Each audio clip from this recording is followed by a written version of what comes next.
अविद्येच्याद्वारे बुद्धी कर्मामध्ये राहते किंवा कर्माचा स्पर्श भोगते. कर्माचा संबंध स्मरणामध्ये असतो. हे बंधनकारक आहे. कर्म माझं नाही आणि कर्मात मी राहणार पण नाही, कर्म करता पण नाही.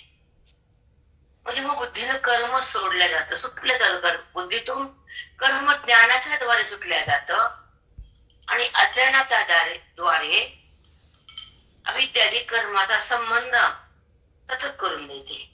हे 2 टप्पे आपण ऐकले. मग जी अविद्या आहे ती तुमच्या सोबत आहे, बुद्धीच्या आत आहे आणि ती अविद्या मरत नाही. खूप महत्वाचा पॉइंट आहे. ती झिरत पण नाही, ती मरत पण नाही. जशी एखादी वस्तू आमटी घातली झिरती, कमी होत सोनं. कुठला पदार्थ आणला, वापरला, कपडा जीर्ण झाला, फाटला, तसं ती अविद्या मरतही नाही, झिरत नाही. तुमच्या सोबत देह पडला तरी उरती, तरी देह संपला तरी ती सूक्ष्म रूपाने तुमच्या लिंग देह उरतो. तो अविद्येमुळे का उरतो? जेव्हा जेव्हा जन्म येतो आणि मनुष्य देह मिळतो, उपाधीच्या आत तो जीवात्मा कर्म करणारा भोगण्यासाठी ह्या उपाधी येतो. उपाधी म्हणजे देह, त्याच्याजवळ असलेला उपहित म्हणजे परमात्मा.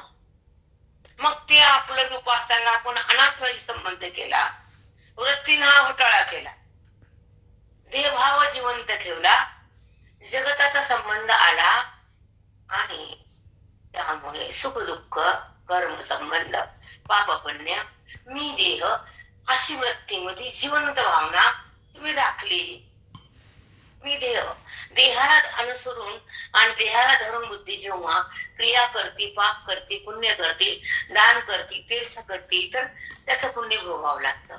पण जेव्हा देहभाव संपवतो ते ब्रह्मज्ञान, संत, ओवी आणि गीता शास्त्र, वेदांत शास्त्र हे भावना नष्ट करण्यासाठी मोठं अस्त्र आहे.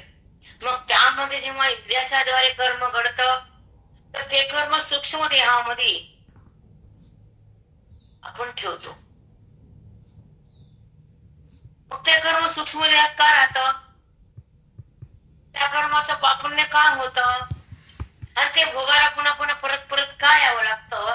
तरी असं बंधन, कर्माचा संबंध आणि कर्माची आवड आणि बुद्धी कर्मामध्ये थांबते, भगवंता थांबत नाही. मग हे कर्म होण्याला 5 कारण येतात. तर पहिलं कारण शरीराधिष्ठान, नंतर दुसरं कर्ताय, तिसरं इंद्रिय येतं आणि चौथं वायू आहे आणि 5वं त्याच्या इंद्रियाच्या देवता आहे. तर आपण कर्माला उत्पन्न करणारे जे कारण आहेत ते कारण जर आपण जाणून घेतले तर मी करता नाही, त्या कारणामुळे कर्म होतं. जेव्हा हे हृदयामध्ये ज्ञान स्थिरावतं तेव्हा मन भगवंताकडे थांबतं आणि शेवटी गुरुच्या कृपेने भगवंत बनतं. त्याला म्हणतात ब्रह्मज्ञानाची स्थिती, मोक्षाची प्रतीती, अनुभवाची त्या ठिकाणी संपत्ती. हे जीवनमुक्ताचं वैभव असतं. हे संसारी श्रीमंत श्रीमंत लोकांचं काही नसतं. हे खरकटे भामटे असते, ते गलिच्छ असते, ते त्यांना दुसऱ्याची किंमत नसते. डोर डोर असते नुसते, गुर गुर डोर डोर, म्हणून ह्यांच्यापासून दूर राहू द्या. श्रीमंत संत, श्रीमंत वारकरी माझे पालखी सोबत फिरणारे, विठ्ठल विठ्ठल विठ्ठल हृदयात धरणारे, भगवंताच्या पायाचं स्मरण करणारे आणि मुखामध्ये नामाला पेरणारे, हे श्रीमंत. मग असं श्रीमंत व्हायचं असेल, ती श्रीमंती संपत नाही, ती कर्माची निवृत्ती. मग कर्म कोण करत, त्याला कोणचे कारण? तर आपण 4थ्या कारणापर्यंत आलो. ते वायू. वायू म्हणजे हवा, प्राणवायू. मग ह्या वायूचे 5 प्रकार आहेत. प्राण, अपान, समान, व्यान, उदान. मग तो प्राण कंठात राहतो, श्वास घेतो, ऑक्सिजन आपल्या आत नेतो आणि तेव्हा हा जीवात्मा जगतो. जेव्हा त्याने वायू आत घ्यायचा बंद झालं, हा जीवात्मा म्हणजे प्राण कुठून बाहेर निघतो. कुणाचा निघतो? चित्ताने त्या कर्माला संबंध केला आणि कर्माचा मोह त्याचा उत्पन्न झाला आणि बुद्धी कर्मात ठेवली, त्याने भगवंतापासून त्याचं मन दुरावलं. मग कुठे गेलं मन? जसं बुद्धी तिथं मन. बुद्धी कर्माला धरती, मन त्याच्या मागे फिरत. दोन गोष्टी अटूट आहेत. बुद्धी कर्माला धरती, मन तिथं फिरत, दोघं एकत्र होतात आणि कर्माचा समुदाय साठतो. पाप पुण्याचे गड्डे बनतात, गठ्ठे, आणि ते भोगायला संचित कर्म तयार होत आणि तो जीवात्मा ते कर्म भोगून भोगून भोगून खूप कंटाळतो, पण सुटका नाही त्याची. कर्म करायचे, त्याचं धारण करायचं, त्याचा संबंध करायचा, कर्माचा कर्ता बनायचं, त्यापासून पाप पुण्य उत्पन्न करायचं आणि पुन्हा भोगायला पुन्हा नाना योनीमध्ये शिरायचं. ते शिरणं म्हणजे तो जीवात्मा आणि योनी म्हणजे अनात्मा, ही कुडी जलंबर कुडायचं. पुन्हा म्हणून ज्या कर्माचा संबंध सोडायचा ते कारण ऐकायचे आणि कारण ऐकल्यानंतर कर्मातून मन अलगद बाहेर निघतं, निघ म्हणावं लागत नाही. हे ज्ञानाचं वैभव आहे आणि गुरुचे आशीर्वाद आहे. ओवीचं हे फल आहे, इथेचा हा सार आहे, जीवाला संत आधार आहे. अविद्येला कापणारी ब्रह्मज्ञानाची तलवार आहे.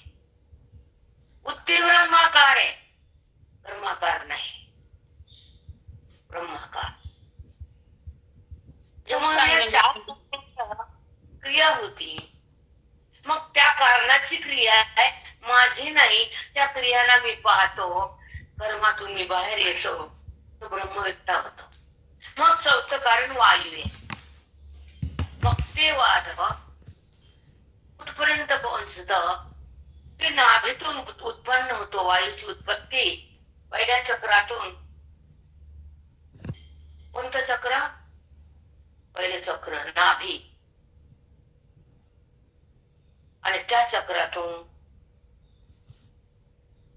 ते वायू उत्पन्न होतो आणि तो मग नाना इंद्रियात थांबतो. कंठात, नाड्यात, हातात, डोळ्यात, नाकात, चौकडेत. पण जेव्हा तो वायू हातात येतो, पहिलं एक मिनिट, आधार चक्र, तिथं गणपती असतात, स्वाधिष्ठान, गणेश देवता आहे तिथं. इकडे विष्णू लक्ष्मी आहे, इकडे शंकर पार्वती आहे. हे ज्ञानी महात्म्याचे जागृत असतात त्या ठिकाणी. ती दैवता जागी असती आणि त्यांना रिद्धी सिद्धी नावे ते त्याच्या भोवताली असतात. कमीत कमी चिंतनात तरी असतात. आणि नाभिस्थानी गणेश देवता असते अग्र सुरुवातीला. आणि त्यात पण शक्ती तयार होती, वायू उत्थान पावतो, प्रगट होतो आणि मग तो हातापर्यंत येतो. मग त्या वायूचं, त्या इंद्रियाचं, त्या इंद्रियाच्या देवतेचं एकीकरण होतं आणि मग क्रिया सुरू होती, देणे घेणे. पायामध्ये वायू येतो, गतीचा सुरुवात होती. नाकामध्ये वायू येतो, सुगंध, त्या वायूच्या द्वारे सुगंध आत जातो आणि त्या सुगंधाचा देवता अश्विनी कुमार वायू, तिथी देवता, तिथे कारण, आणि तिथे नाकाने वास घेणं आणि ती बॉडी चालणं, ही क्रिया त्या अश्विनी कुमार देवतेमुळे. आता वाणी, जीवमा, शब्द बोलतो, वाणी बोलते, तर कुठे तोच विषय आज. वाणीमध्ये ती हवा येते आणि ती वाणी देवता, वाग्देवता सरस्वती, ही देवता, तो वायू, ते इंद्रिय, ती शक्ती आणि संबंध परमात्म्याचा, हे सगळं मिळून क्रिया होती. पण संबंध क्रियामध्ये असताना, क्रिया करताना हे वायू आहे, हे पंचमहाभूतातले पार्ट आहे. म्हणून वायू या विद्या कार्य, माया आणि सोबत त्या मायेचा असलेली ब्रह्म, या दोघांच्या संबंधानं ही क्रिया होती. पण जेव्हा त्या अधिष्ठानावर क्रिया होती तर त्या भगवंताला माहित नसती, कारण तो निर्विकार निर्लेप आहे आणि माया ही क्रियावान आहे. ती क्रिया इंद्रियाच्या द्वारे करती आणि तो त्याला फक्त अधिष्ठान रूपानं आधार देतो, त्याला माहित नसतं. जसं सूर्याच्या प्रकाशात जग कार्य करतं. सूर्याला कोण पाप पुण्य करायला, धंदा किती करायला, कुणाचा नफा किती, कोण हिऱ्याचा व्यापारी, कोण सोन्याचा व्यापारी, कोण लाकडाचा व्यापारी, हे सूर्याला माहित नाही.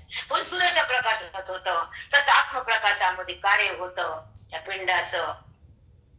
आणि त्या ठिकाणी तो वायू, ती देवता, इंद्रिय आणि ती अविद्या, आणि अविद्येने धरलेला संबंध ब्रह्म. म्हणून ब्रह्ममायेचा संबंध नितांत आहे. आणि त्या संबंधाने ही क्रिया होती, पण त्या भगवंताला ती माहित नसती. कार्याला ते 3 कारणाने संबंधाला तो परमात्मा आहे, आणि क्रिया होत राहती. ज्ञानी पाहत राहतो, अज्ञानी त्याच्यामध्ये मरत राहतो. सद्गुरु म्हणले. नाकाचा वास घेणं, कानाला शब्द ऐकणं, डोळ्यानं रूप पाहणं, जिभेनं रस घेणं. अरे पाहिलं का भगवंताची आपल्याला भेट होती, हृदय बांधणं होत, तेव्हा देवभाव समाप्त होतो, क्रिया बाजूला जाते, कारण निवृत्त होत, परमात्मा प्रगट होतो, हृदयामध्ये विठ्ठल येतो, आणि तो जीवात्मा आणि परमात्मा एका आसनावर विराजमान होतो. तो वारकरी अज्ञानावर वार करतो आणि स्वरूपाच्या ठिकाणी एक होतो. तो ब्रह्मव्यक्त असतो. राम राम माई नसतो. म्हणून तर पांडुरंग त्यांची वाट बघतो ना, भक्ताची जनताची. भक्ताला पण प्रेमाने त्याला पकडलेलं असतं, अज्ञानाने एक केलेलं असतं. हे मूर्ख लोकांना कळत नसतं, मूर्खाला कळत नाही. संसाराचे किडे नाही, गाय, त्यांची संगत पण करू नये. त्यांची हवा लागत भेदार होतो. निका वाटतात त्या लोकांचा, हे घाणेरडे लोक. क्रिया, व्यवहार, संसार, धन सगळं त्याच्यामध्ये चिटकलेले असतात. बोकडे त्याच्या वार नसावा. बघा मित्र असंच वागते, तुम्ही कसं करता ते ठरवा. श्वासाचा उपयोग मुक्तीसाठी करावा, भक्तीसाठी करावा, दानासाठी करावा, संत संगतीसाठी करावा. श्रवणामध्ये अंतःकरण मुरावं, अज्ञान जिरावं, आणि त्या ठिकाणी परमभावानं उरटावं, म्हणजे आत्मरूप. संसार किती असतो, ते कवर असतो, किती म्हणून करायचा. हात पाया मुंडक हलूस तर करायचा का, ते तर पुन्हा तेच का नाही. त्याला बाजूला करायचं, त्याला बाधित करायचं, त्याला चित्तातून बाहेर काढायचं, आणि आत चित्ताला पांडुरंगाला धरायचं, अंतःकरण राम राम करायचं, आणि देहभावातून स्वरूपानं उरायचं, या जडाला दूर करायचं, आणि चिन्मय बनायचं. हा भ्रम आहे. देह जगत विषय आणि वृत्तीहीनाचा हा धन, हे वैभव क्षणिक आहे. त्याला बुद्धीतून बाहेर हळूच काढायचं. जसं तव्याला भाकर चिटकत नाही, तव्यावर असते, पण अग्नीमुळे चिटकत नाही. तसा ज्ञानी व्यवहारात असतो, पण संसारात चिटकत नाही. तो अग्नी त्या भाकरीला चिटकू देत नाही. आमचा ज्ञान अग्नी त्या बुद्धीला, देहाला चिटकू देत नाही. इकडं अग्नी, तिकडं अग्नी. भाकर तव्यावर पण चिटकत नाही, बुद्धी व्यवहारात आहे पण चिटकत नाही. ज्ञानाग्नी दग्ध कर्माणाम. किती मस्त प्रयास मावली खरंच. विषयाला गोळा का करावं, वासनेमध्ये हृदयाला का न्यावं, अज्ञानात का राहावं, ईश्वराला दूर का करावं, हा परमात्मा आहे त्याच्या संबंधाला का कट करावं, आणि हा खोटा संबंध का धरावा. तुम्ही धरा उकंड्याला, आम्ही धरत नाही. जे नाहीच त्याला आहे म्हणायचं, आणि जे आहेच त्याला बाजूला करायचं.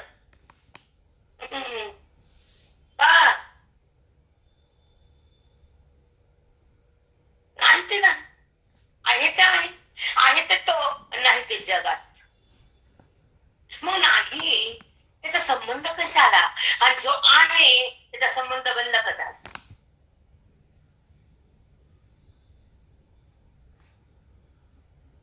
हो माऊली, किती छान.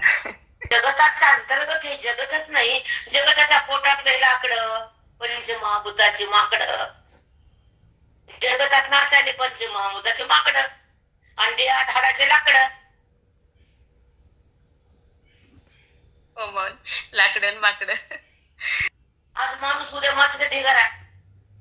रोज आठवण करा ना, माझं रूप म्हणजे मृत्यू काय, याचा शेवट म्हणजे माती आहे. विसरू नका ना, म्हणजे माज येत नाही ना. लाज येते लाज. माणूस माझत ना पैशानं, रूपानं. रूपवादी म्हणती बाई, तुला चिटकायचं का भिंतीला? वाटतोच करायचं तुझं, करायचं काय? तुझी वाणी चांगली असेल, तुझे कर्म चांगले असेल, तुझं प्रेम असेल, तू घराला धरत असते, नात्याला टिकवत असशील, भक्तीमध्ये राहत असशील, ज्ञानामध्ये जगत असशील, आत्मरूप होत असेल, तुझ्या चमडा कामाचा. नाही तर दमडीची किंमत नाही तुला. दमडी बीक नाही तुझी, तुझ्या अवकात. चमडामध्ये चांगला आहेस तू.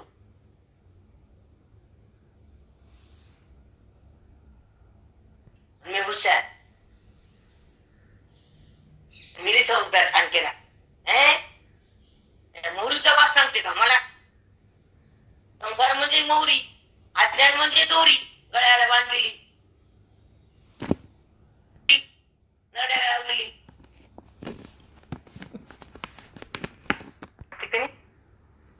वर्णन करताना माझ्या पुढे कमीकरण झालं.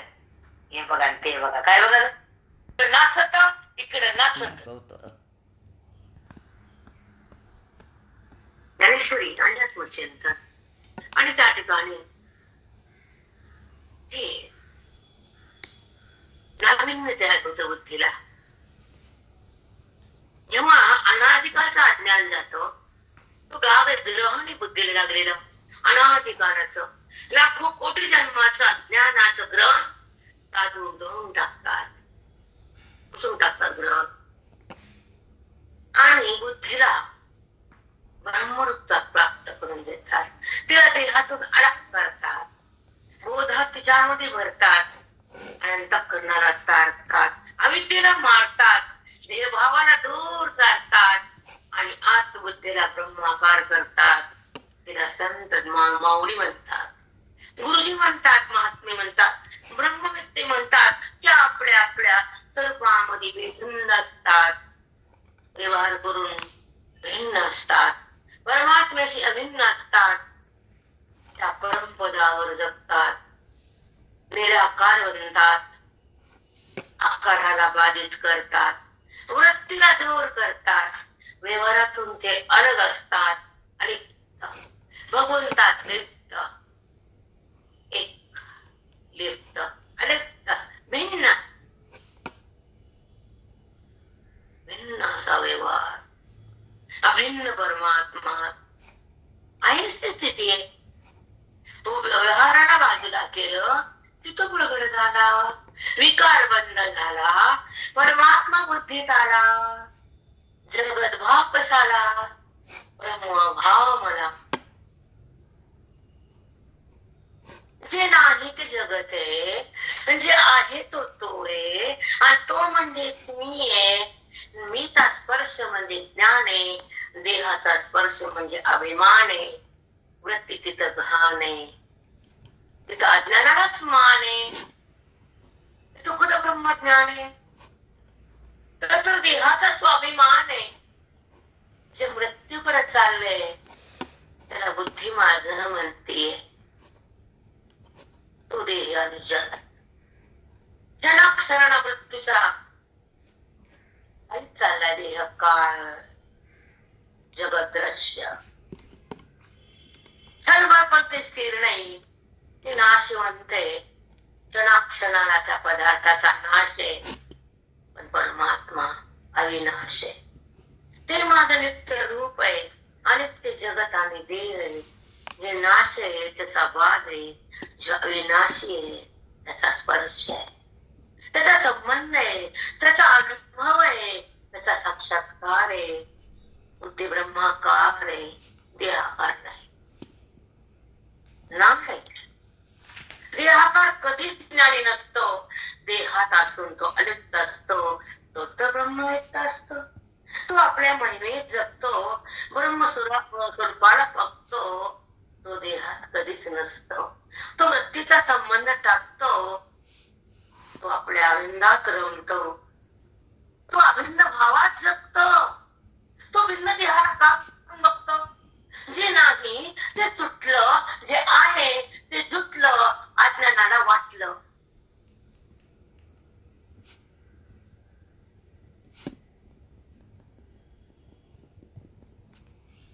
माझा नाही इतकं जरी कळालं तर बुद्धी सावध होती, आधी बेसावध होती. धनाच्या जनाच्या लोभानं, व्यवहाराच्या क्रियेनं वाटलेली वृत्ती तिचा पांग पेटला. ज्ञानात खरं सवळं भगवंतानं बुद्धीमध्ये प्रगट व्हावं आणि स्वरूपामध्ये आपण राहावं, हे सवळं. ही बसतच सवळ्यात ते. कपडे बदलले म्हणजे धर्मशास्त्र आहे, पण अज्ञान टाकलं म्हणजे ज्ञानशास्त्र आहे. कपडे टाकणं देहाचा संबंध आहे, अज्ञान टाकणं अंतःकरणाचा संबंध आहे. राम राम माई. बदलली वृत्ती, बदलले कपडे, ववळ्यातले सवळ्यात झाले बाई धर्मशास्त्र. पण स्वरूपात आली बुद्धी बाई वेदांत शास्त्र.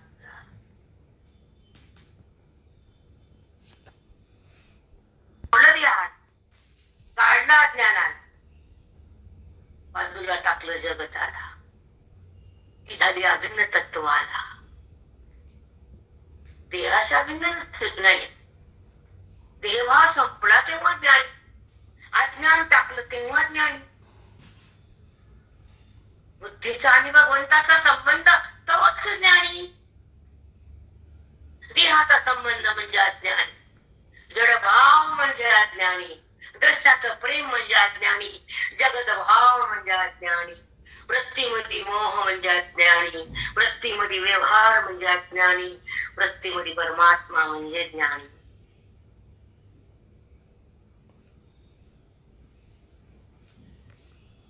चित्तातून फेकावा, कर्म करावं, साक्षी व्हावात यावं, देवातून पटकन बाहेर निघावं, आज्ञानाला भस्मच करून टाकावं, वेदामध्ये सततच जगावं आणि साधूच्या ज्ञानाला भोगावं, संताला हृदयात ठेवावं, ओवीला आत न्यावं आणि मग बोधाला ग्रहण करावं, मग ज्ञानरूप बनावं, मग ब्रह्मरूप बनावं. देहरूप कशाला जगावं? या मेलेल्या पदार्थाला माझं का म्हणावं? ह्याला रोज मृत्यू आहे, क्षणाक्षणाला विनाश पावत. मेलेला पदार्थ माझा नाही, तो मरणारा आहे. दृष्टिवाद दिसून क्षणाक्षणाला नाश आहे, ती सृष्टी आहे. पण ज्याच्यावरती दिसती ती दृष्टी आहे. जो आहे ते ज्ञान आहे, नाही ते जगतरूपी अज्ञान. दोघं संबंध रहित आहेत, पण माया त्याला सोडत नाही. परमात्म्याला जगत माहित नाही. विरक्तात जगताला सत्ताच नाही, अजातवाद. त्रैकालिक दिसणाऱ्या पदार्थाचा अत्यंत अभावाचा निश्चय केवळ तो आहे, ती बाधित आहे, अजातवाद. तो दिसून खरा, जगत दिसून खरं नाही. परमात्मे वाचून काहीच नाही. तो जर नाही तर जगतच नाही, तो जर नाही तर जीवच नाही, आणि तो जर नाही तर शिव पण नाही.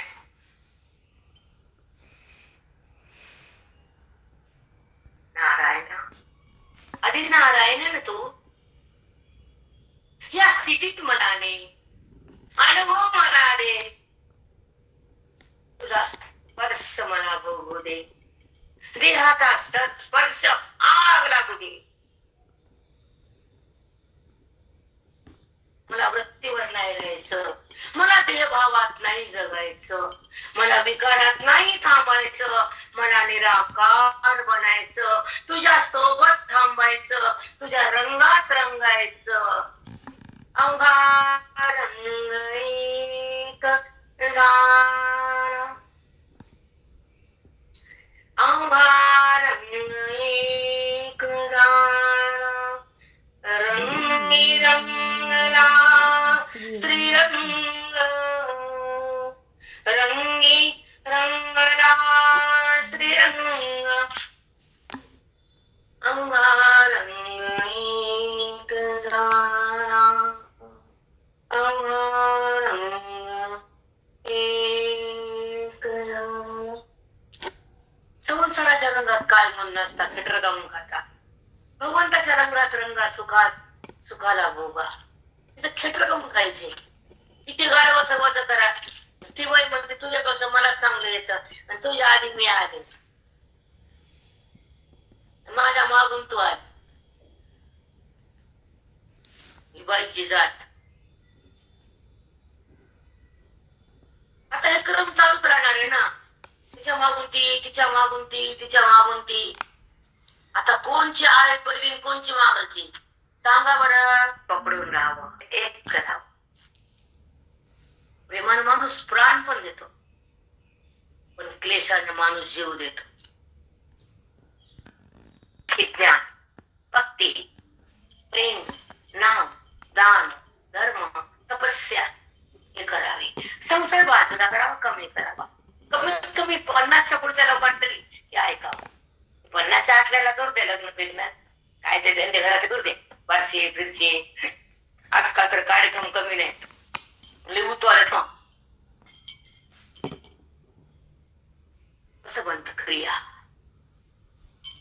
आता कर्माला कारण 5 आहेत. देवाळू सांगितला. आता त्या इंद्रियाची देवता सांगायची आणि ह्या 5 म्हणून कर्म बनत. आता त्यांचे हेतू काय काय आहेत खूप सुंदर ज्ञानेश्वरी वाचली कळाली. बाकीचे ग्रंथ आपोआप कळतात. आपोआप ऑटोमॅटिक कळतात. आराम आरामे ही प्रिय संगम संगमी आगम उपचारांचा. एका खूप सुंदर होय. खूपच छान. संती बरोबर आराम. वसंत ऋतू आला बागेमध्ये शेतामध्ये तर तो एवढं सुंदर फुलं फळं सुगंधाला घेऊन येतो आणि तो बगीचा पुन्हा भरभरून जातो आणि त्या ठिकाणी आपण जाऊन बसतो. त्या सुगंधात त्या बगीच्यात आपण भरळून जातो बघून बघून. कोणी कोणत्या रूपात जातो कोणत्या रूपात. कोणी मैत्रिणी कोणी 2 जण कोणी लेकरं घेऊन. प्रत्येकाचे वेगवेगळा भाव असतो. मग त्या ठिकाणी तो आनंद लुटायचा असतो. पण जर वसंत ऋतू नाही त्या उद्यानात तर फुलं बी नाही फळं बी नाही सुगंध बी नाही. त्याच्या जीवनामध्ये साधू नाहीत संत नाहीत. त्यांच्या जीवनामध्ये आनंदाचा सुगंध नाही.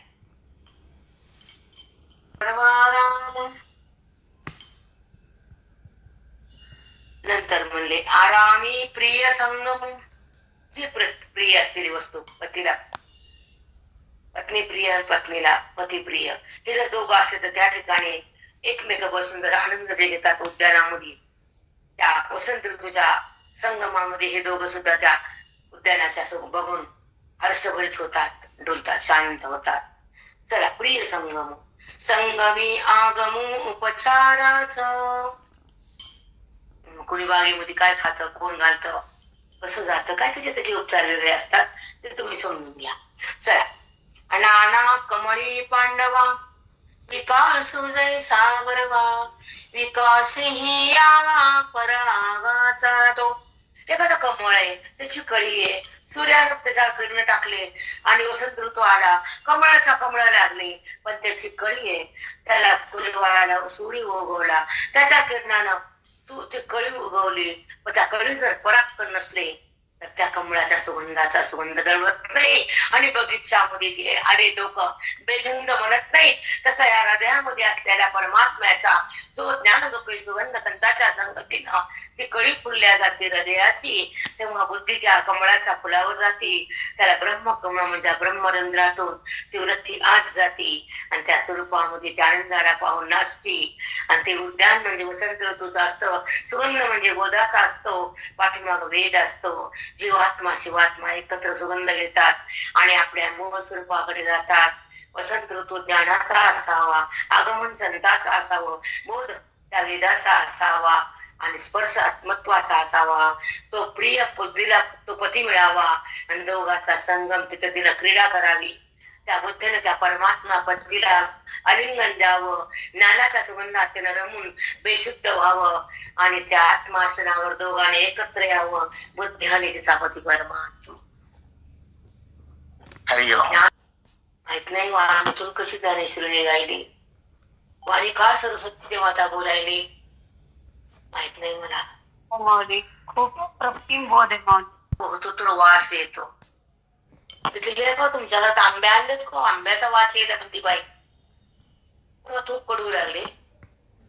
ती बाई म्हणते तुम्ही तुपाचा वास आहे, सुगंध अंगणात आहे, परमात्मा आत आहे, सुगंध वृत्तीत आहे, जगात आहे.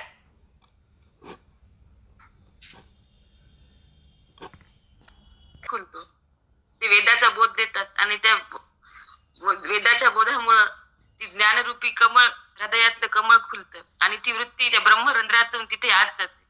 जीवात्मा आणि परमात्मा एकत्र सुगंध घेतात आणि स्वरूपाकडे जातात. बुद्धी त्या परमात्म्याला आलिंगन देते, त्या ज्ञानाच्या सुगंधात बेशुद्ध होते आणि त्या आत्मासनावर ते एकत्र येतात. किती सुंदर माऊली. ज्ञानाचं कमळ उमललं. खूप छान. जाते परमात्मा रूपी पतीला आलिंगन देते आणि दोघाचा संगम होतो. एकत्र मग तो स्वानंद भोगतात दोघ जण. बुद्धी त्या परमात्म्याला बिलगून राहते, त्या ज्ञानमय होती. ही सुगंधाच्या ज्ञानाची स्थिती, ही आनंदाची प्रतीती. तो स्वानंद आहे, तो कधीच न संपणार आहे. हा भोग आत्मत्वाचा आहे, हा संबंध परमात्म्याचा, हे ऐक्य ईश्वराचे आणि हा स्पर्श त्या व्यापकाचा आहे.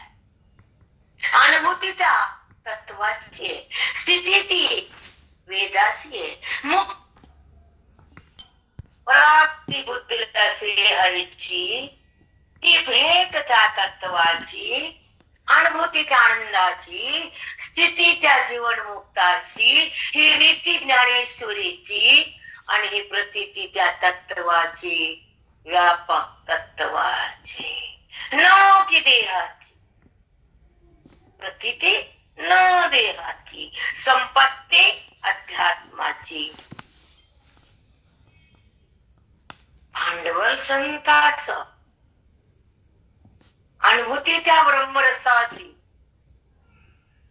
किती आनंदाची, प्राप्ती पांडुरंगाची, ओळख आत्म्याची, निवृत्ती मायेची.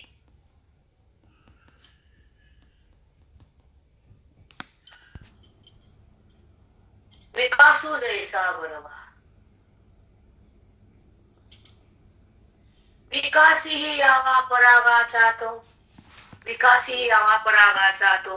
पाण्यामध्ये नाना कमळे तर सूर्यामुळे उगवले तर, त्याच्यामध्ये सुगंधाचे परागकण पण उमरले तर भरून आले ते. पण त्याचा सुगंध घ्यायला भुंग आला. तसं ज्ञानाचा सुगंध भोगायला साधक आले. ज्ञानरूपी कमळामध्ये त्या परागकण वेचू लागले आणि हृदयातल्या परमात्म्याला जाणू लागले आणि जाणता जाणता परमात्मा बनू लागले. हे साधक माझे कमळ आहे. ज्ञानाचा मकरंद खाणारे साधक आहे आणि ज्ञान रूपाच्या वेलीवर चढणारी बुद्धी आहे आणि ज्ञानमय होणार हृदय आहे त्यांचं. हे कमळच माझे साधक. किती सुंदर.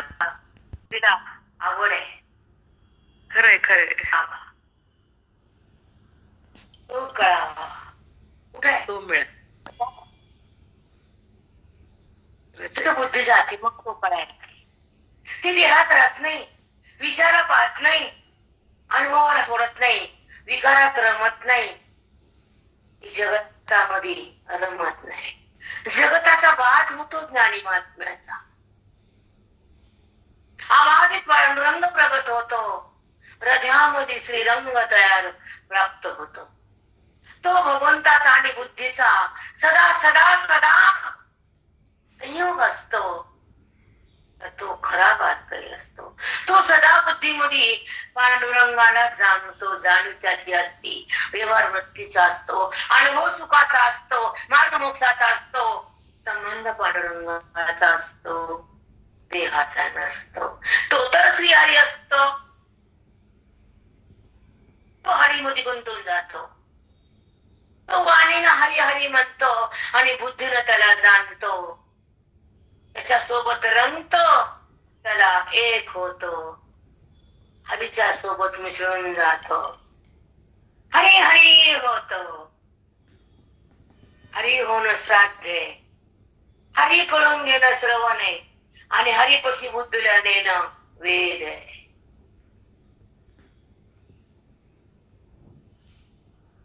यासाठी आलो. कुणी बोललं सोडून द्यायचं, त्याला हात नाही न्यायचं. एखादी बाई धरून बसती 12 वर्ष तेच भुकी ती. शब्दाला शिवू नये, वृत्तीवर येऊ नये, अंतकरणात विकार होऊ नये, देहभावाला ठेवू नये, आत्मभावात राहिल्याशिवाय जगू नये, मी कोण जाणल्याशिवाय श्वास बंद होऊ नये. देवा मला तुला जाणायचंय, पांडुरंगा तुझ्या सोबत रंगायचे, तुला मन द्यायचे, बुद्धीत तुला आणायचे, त्याला वारी म्हणायचे. तेव्हा मला हेच करायचंय. देशील ना, माझ्यासोबत येशील ना, तुझ्या रूपाचा आनंद मला बघू देशील ना. अरे तुझ्यात मी येईन, माझ्यात तर तू येणार आहे. मी तुझ्या हात आहे आणि तू दे हात आहे. मी काय करू, तू माझ्याकडे येत नाही. तू लेकराकडे झाला प्रपंचाला भोगायला, सुख दुःखाला वाटवायला, कर्माला धरायला आणि जगतात मरायला. तू दिला सोबत आहे म्हणून तुला हे भ्रम आहे आणि ज्ञानाला माझी जाण आहे. तो भगवान आहे, त्रिभुवनामध्ये तो छान आहे, सगळं त्रिभुवन त्याच्याहून अलग आहे. तो कुछ और है. म्हणून ज्ञानी महात्मा आणि त्याचे श्रवण, त्याचा बोध, त्याची कृपा, त्याची वाणी आणि त्याचा आशीर्वाद जर असला, मग जीव नाही फसला, मग तो तर हसला. आत पण माऊलीये, आत पण माऊलीये, समोर पण माऊलीये, कणात पण माऊलीये, मनात पण माऊलीये, ज्ञानाची सावलीये. माऊली विना काय आहे, माऊली विना काहीच नाही. हे ज्याला कळत नाही त्याचा जन्म कामाचा नाही. आला काय मेला काय त्याच्या जगण्याला अर्थच नाही, कारण तो माऊलीकडे गेलाच नाही. ज्ञानोबाला त्यानं जाणलंच नाही, ओवीकडे तो आलाच नाही, बद्धता त्याची गेलीच नाही, मुक्ती त्यानं भोगलीच नाही, गीतेचा श्लोक हृदयात थांबलाच नाही, देहभाव टाकलाच नाही, मन रंगात स्वरूपात रंगलं नाही, पांडुरंगाला मन भेटलंच नाही, मनाला पांडुरंग कळालाच नाही. मनाला देह कळाला, इंद्रिय कळाले, नाते कळाले. नात्यानं तुला तर पायाखाली घातलं आणि त्याच्यावर तुला उभा टाकला, नातं म्हणते त्याला. जे पायाखाली घालत आणि मुंडक्याला ठेचत आणि वरी बघून नाचत, जगाताला बघून हसत, हे नातं काय कामाचं असतं. नातं संताचं, नातं ग्रंथाचं, नातं ओवीचं, नातं मोक्षाचं, नातं नामाचं, नातं श्रीहरीचं, नातं आत्मचिंतनाचं. बाकी सगळं डिलीट.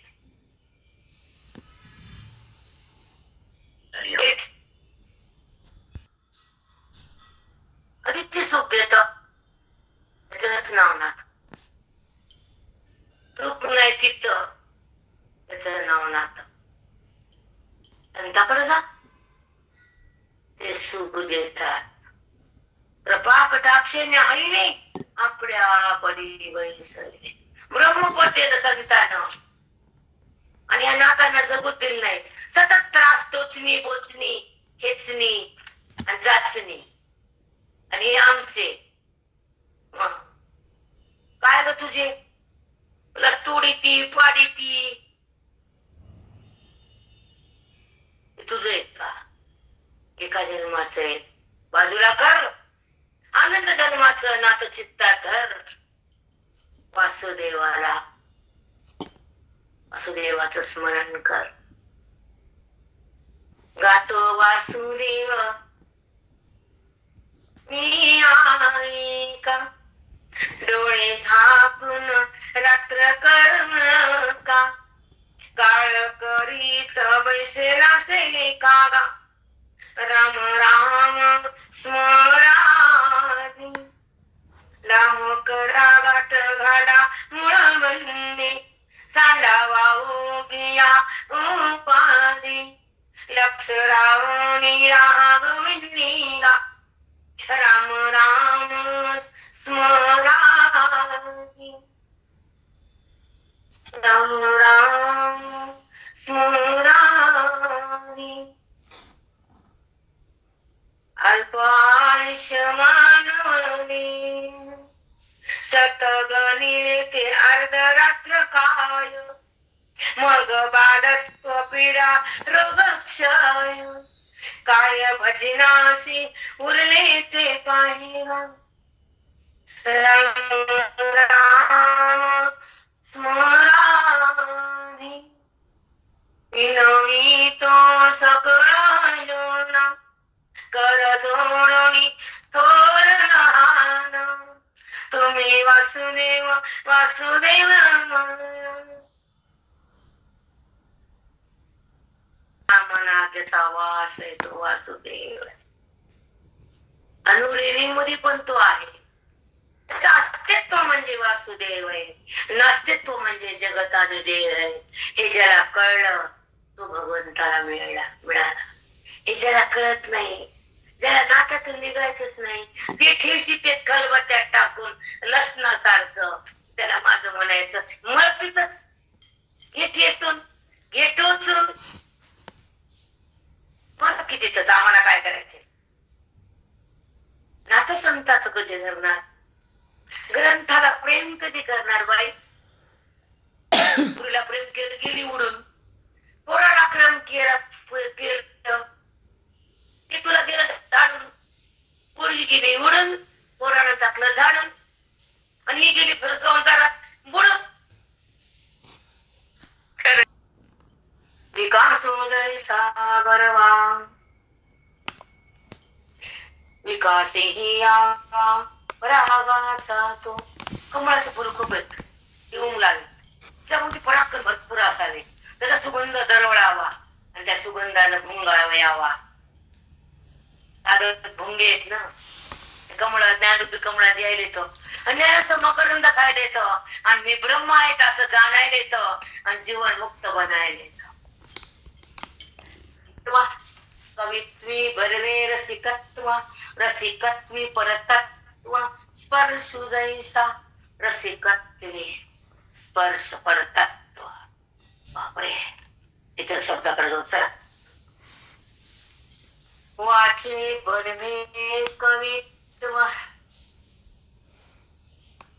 ज्याला कवित्व असते, सकाळ साहित्य असतं ना लेखनाचं, कविता करण्याचं, त्याला कवी म्हणतात. बाकीचं लिखाण देतात त्याला लेखक म्हणतात. व्यवहाराबद्दल म्हणजे कविता करतो ते कवितेच्या कशी देण असते ती, त्याला कवित्व म्हणतात. बघा आता पुढे, वाचे बरवे कवित्व, मग कविता करणारा कोण कवी असतो. कवित्वी बरवे रसिकत्व, त्याच्यापेक्षा कोण बरं आहे, रसिक, त्याच्यामध्ये रस भरणारे, शब्दामध्ये प्रयास घालून शब्द समान जोडून त्याच्यामध्ये जे ऐकलं की मन हृदय शांत होतं, त्याला रसिकत्व म्हणतात.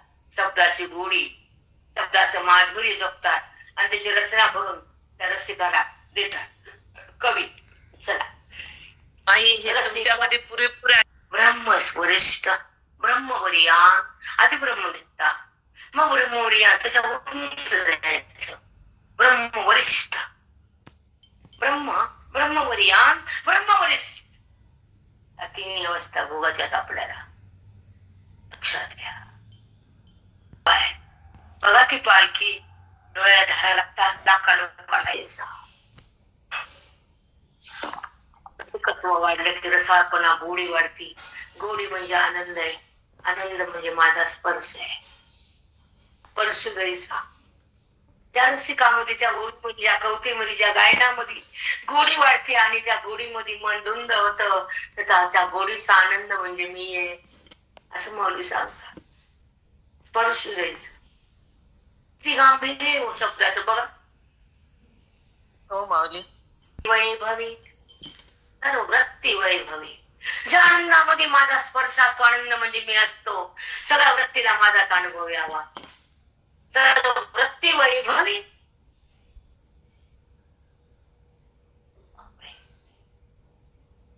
सगळ्या वृत्तीने माझ्याच आनंदाला लुटावं.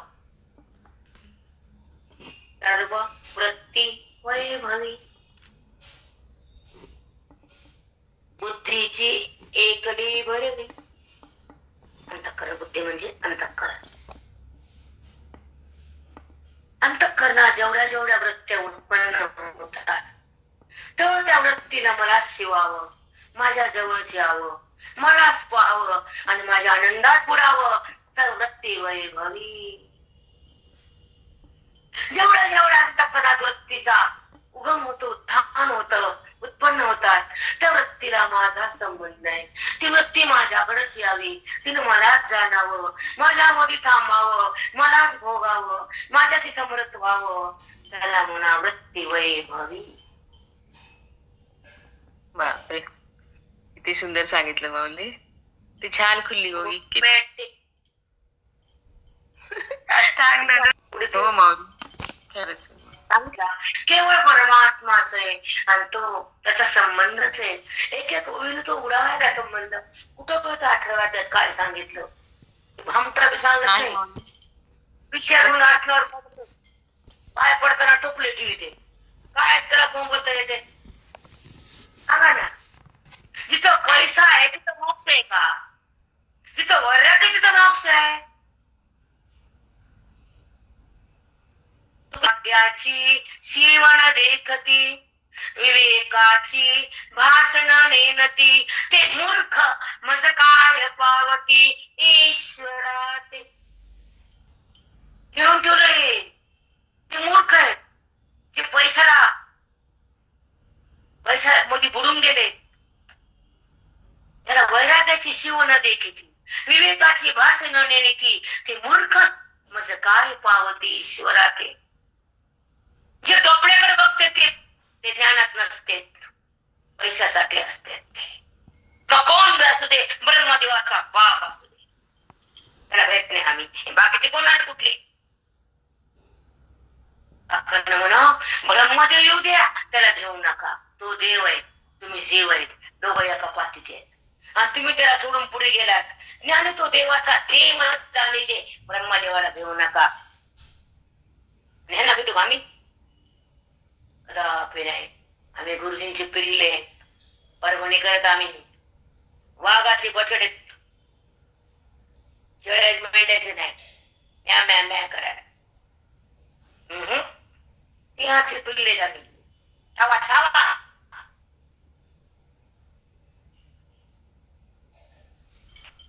ज्ञानदेव तुकाराम. 2 मिनिट थांबा.